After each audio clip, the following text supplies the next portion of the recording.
गांव की सुबह। मुर्गा बांग दे रहा है। गौरी हाथ में झाड़ू लेकर आंगन साफ कर रही है। रामू खटिया पर लेटे लेटे तमाकू मल रहा है। अरे रामू, सारी दुनिया खेत में जा रही है और तू अभी भी खटिया तोड़ रहा है। शादी हुई है या नौकरानी रखी है तूने? मैं सारा दिन काम कर कर के थक जाती हूँ और तुझसे खेत तक का काम नहीं किया जाता। ओ भगवान, तू जरा ज्यादा ही बोलती है। तेरे बोलने से खेत में फसल उग जाएगी क्या? तू अपना कर बस। जब देखो दिन बाहर कुछ न कुछ बोलती ही रहती है। भोलू पड़ोसी झाड़ों से झांक कर हंसता है। अरे भाई, ये तो इनकी रोज की फिल्म है। Ramu versus Gauri part 100।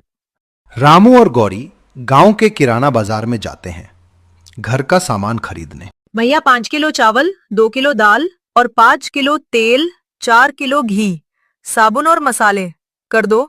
अच्छी क्वालिटी के करना भैया, पिछली बार मसाले स्वाद नहीं थे। पैसे मत उड़ाओ। इतना सब क्यों खरीद रही हो? केवल जरूरत का सामान लो। पैसा पेड़ पर उगता है क्या? इतनी लंबी लिस्ट बता दी तुमने। तुम्हारे तंबाकू और बीड़ी के पैसे पेड़ पर उगते हैं क्या? मैं वही सामान बता रही हूँ जो जरूरत का है। लोगों के बीच दोनों की बहस शुरू हो जाती है। गांव वाले कानाफूसी करते हैं।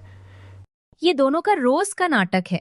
लड़ना भी है पर एक दूसरे के बिना रह भी नहीं पाते। अरे भाई, तुम दोनों एक टीवी सीरियल शुरू कर दो, तू मैं विद लव स्टोरी, जिसमें लड़ाई भी हो और प्यार भी। ये हम दोनों का आपस का मामला है। अब तू मुझे बताएगा कि हमें क्या करना चाहिए और क्या नहीं। तो होता कौन है? चल यहां से गौरी। घर पहुंचकर गौरी नाराज हो जाती है और कहती है, अब बस बहुत हो गया, मुझे तुम्हारे साथ नहीं रहना, मैं मायके चली जाऊंगी।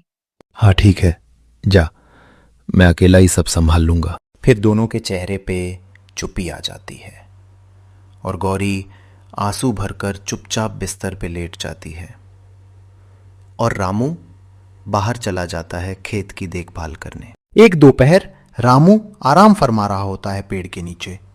तभी अचानक गांव में शोर मचता है। अरे आग लग गई, आग लग गई खेत में। रामू दौड़ता हुआ जाता है और देखता है कि उसका गेहूं का खेत जल रहा है। सब गांव वाले इकट्ठे हो जाते हैं और दंग रह जाते हैं रामू के खेत को जलता देख। खेत से धुआं उठ रहा है। लोग आग आग चिल्ला रहे हैं और अपने अलग अलग सुझाव दे रहे हैं। कोई कह रहा है, अरे रामू के खेत में आग लग गई, कोई पानी लाओ जल्दी। हे भगवान, इतने साल की मेहनत एक पल में राख हो जाएगी। बाल्टी बाल्टी पानी डालो, कुएं से पानी खींचो जल्दी। मैंने बैलगाड़ी लगाई है, पानी भर लाओ कुएं से। इतनी बड़ी आग है, कोई पास मत जाना वरना जान जाएगी। तभी रामू आग बुझाने के लिए दौड़ता है। अरे रामू, पागल मत बन, तू अंदर मत जा, आग बहुत तेज है। अरे रामू तो आग के बीच चला गया।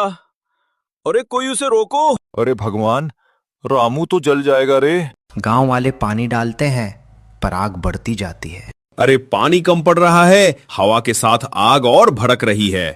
अब तो लग रहा है सब फसल राख हो जाएगी और रामू भी अंदर फंस गया है। अरे कोई कुछ करो। वही दूसरी तरफ गौरी चावल साफ कर रही होती है अपने आंगन में बैठ के। तभी सुषमा दौड़ी हुई आती है और गौरी से कहती है, अरे गोरी, तू यहाँ बैठ के चावल साफ कर रही है? वहां तेरे खेत में आग लग गई है और दूर तक फैल गई है और उस आग में रामू अंदर फंस गया है। सबने पानी से आग बुझाने की खूब कोशिश की मगर आग और फैल गई है। तू सब छोड़ और जल्दी चल देखने अपने रामू को। हे भगवान, ये क्या हो गया?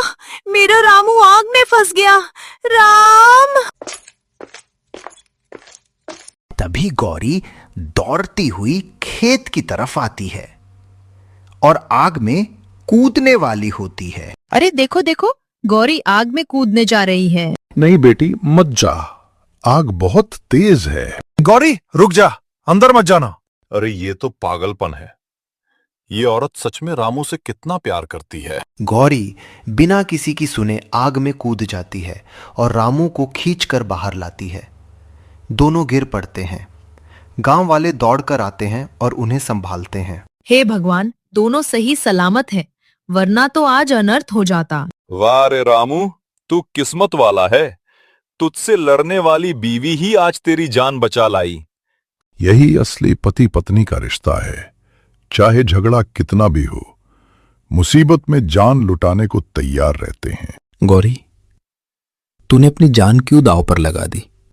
मुझे बचाने के लिए अगर तुझे कुछ हो जाता तो मैं क्या करता? क्योंकि चाहे मैं जितना भी लड़ लूं तुमसे, तुम ही मेरे सब कुछ हो।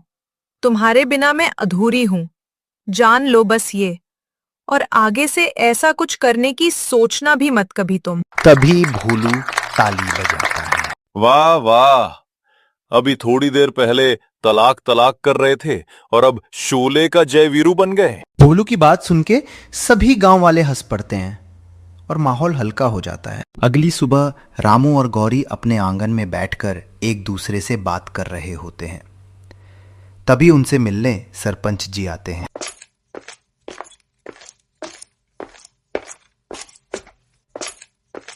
कल जो कुछ भी हुआ, उस बात का बड़ा अफसोस है मुझे।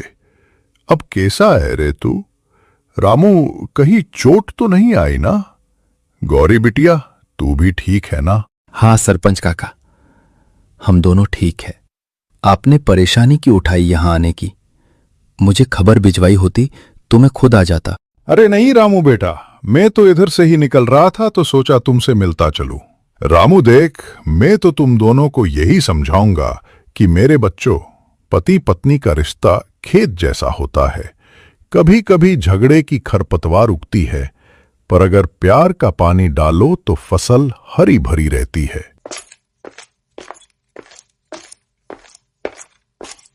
गौरी और रामू को समझाकर सरपंच जी चले जाते हैं। गौरी, अब से तेरे बिना मैं कोई फैसला नहीं लूंगा। तू ही मेरी ताकत है। वो तुम मेरी जिद, पर इसी जिद में ही तो प्यार छुपा है।